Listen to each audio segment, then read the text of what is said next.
Hola, soy Joaquín Delgado. En esta lección les mostraré uno de los teoremas de límites que utilizamos de hecho para probar que el límite de seno de x entre x es 1 cuando x tiende a 0. Comúnmente se llama el teorema del sándwich y dice lo siguiente. Si f h de x es menor o igual que f de x es menor o igual que g de x, es decir, f de x es una función que satisface esta desigualdad para toda x. Si h es menor o igual que f menor que g en x, y además el límite de h de x y el límite de g de x cuando x tiende a x0 es igual, y por lo tanto ese número común lo podemos llamar L, entonces el límite de f de x cuando x tiende a x0 es el mismo número L. Esto se llama el teorema del sándwich.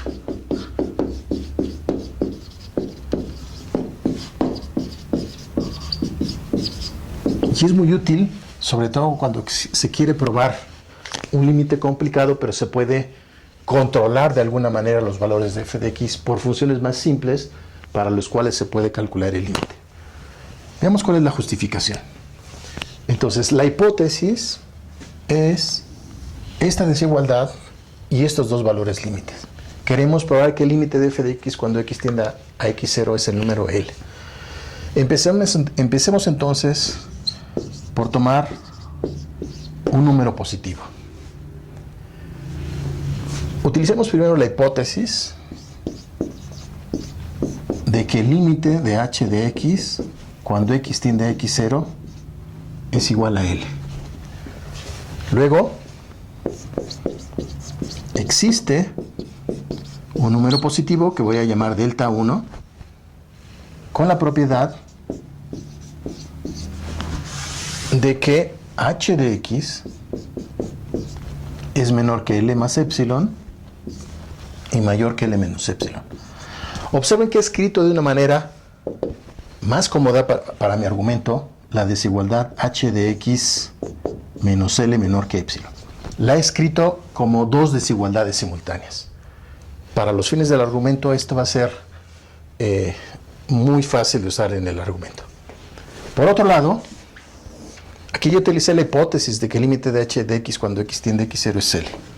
Voy a utilizar ahora la hipótesis de que el límite de g de x cuando x tiende a x0 es el mismo número L.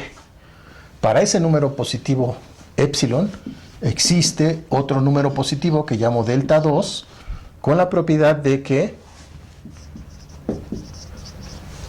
esta vez g de x es menor que L más epsilon y mayor que L menos epsilon. Entonces tengo la desigualdad 2 y la desigualdad 1. La desigualdad 1 se vale siempre que x menos x0 sea menor que delta 1, y la desigualdad 2 se satisface si x menos x0 es menor que delta 2. Observen que es una manera curiosa de escribir la implicación, pero es válida. Entonces, esta desigualdad se vale si x menos x0 es menor que delta 1. Y esta desigualdad se satisface si x menos x0 es menor que delta 2. Por lo tanto, si tomo delta como el mínimo de delta 1 y delta 2, entonces las desigualdades 1 y 2 se satisfacen si x menos x0 es menor que delta.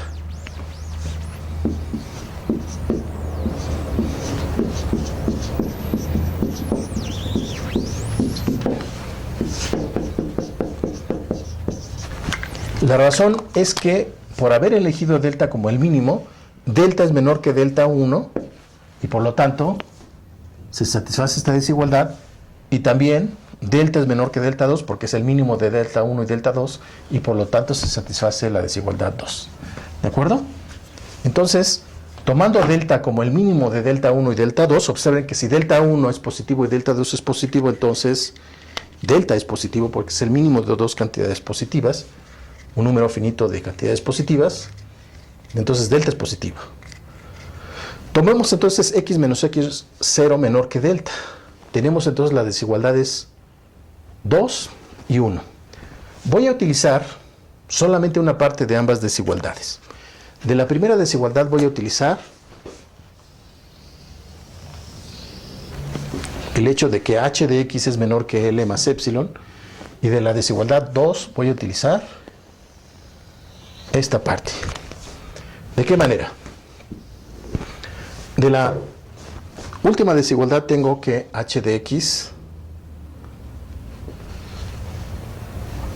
disculpen, es al contrario. Voy a utilizar esta parte de la desigualdad de la expresión 1 y voy a utilizar esta parte de la desigualdad en la expresión 2. Y ahorita van a ver ustedes por qué elegí de esa manera estas desigualdades. ¿Por qué? De la primera desigualdad tengo L menos epsilon menor que h de x. De esta parte de la desigualdad. Pero h de x es menor o igual que f de x. Esa es la razón de haber elegido solamente esa parte de la desigualdad. Estas son dos desigualdades simultáneas, en particular implica cualquiera de ellas. Esta y esta otra. Solamente estoy utilizando esta. Observe que el argumento es si x menos x0 es menor que delta, entonces.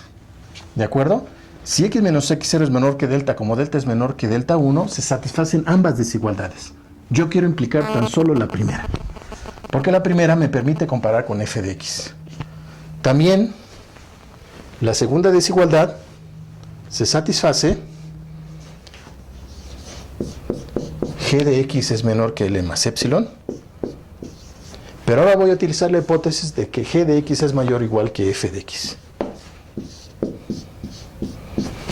De esta manera la misma cantidad, el valor f de x, es mayor que L menos epsilon y menor que L más epsilon. La conclusión es entonces que, lo voy a escribir por acá,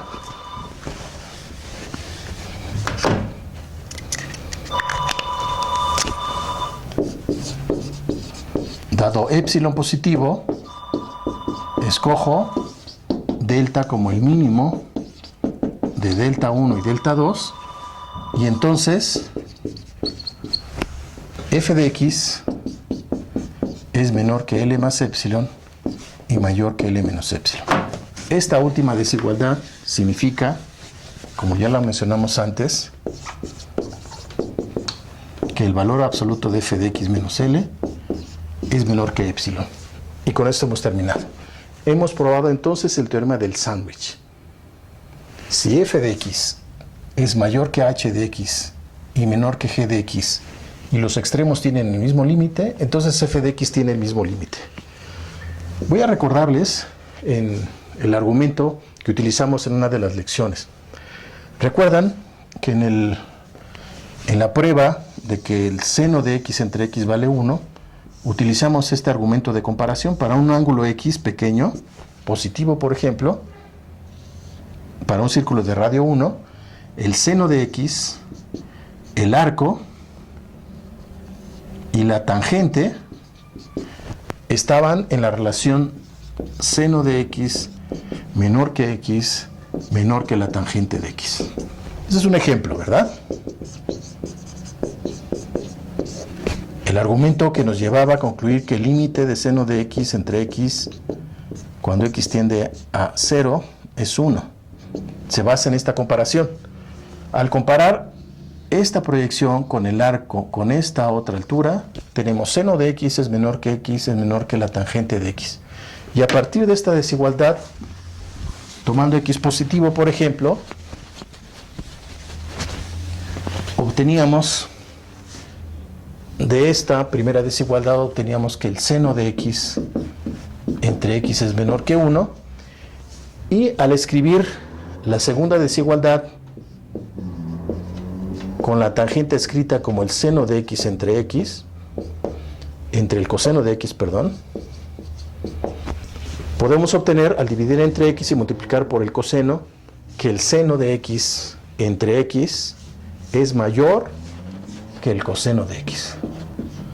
Entonces justamente estamos en las hipótesis del teorema del sándwich. Tenemos una función f de x, en este caso seno de x entre x, y tenemos dos funciones h de x, la función constante h, de x, perdón, y la función constante g de x y la función h de x igual al coseno de x. Están justamente en el orden que dice el teorema del sándwich. Observen que el límite del coseno de x cuando x tiende a 0 es 1, justamente el límite de g de x cuando x tiende a 0, porque g de x es una función constante. Les recuerdo cuál es el argumento para justificar que el límite del coseno de x cuando x tiende a 0 es 1. Si tomamos un ángulo pequeño, el coseno es la proyección horizontal del punto en el que intersecta el rayo con el círculo unitario para este ángulo x. Y si x tiende a 1, entonces esta proyección tiende a 1, ya que este es un radio unitario. Por eso el límite del coseno de x cuando x tiende a 0 es 1. De esta manera, el teorema del sándwich nos permite concluir que el límite cuando x tiende a 0 del seno de x entre x es el valor común de estos límites, es decir, 1. Esta es una aplicación típica de lo que llamamos el teorema del sándwich.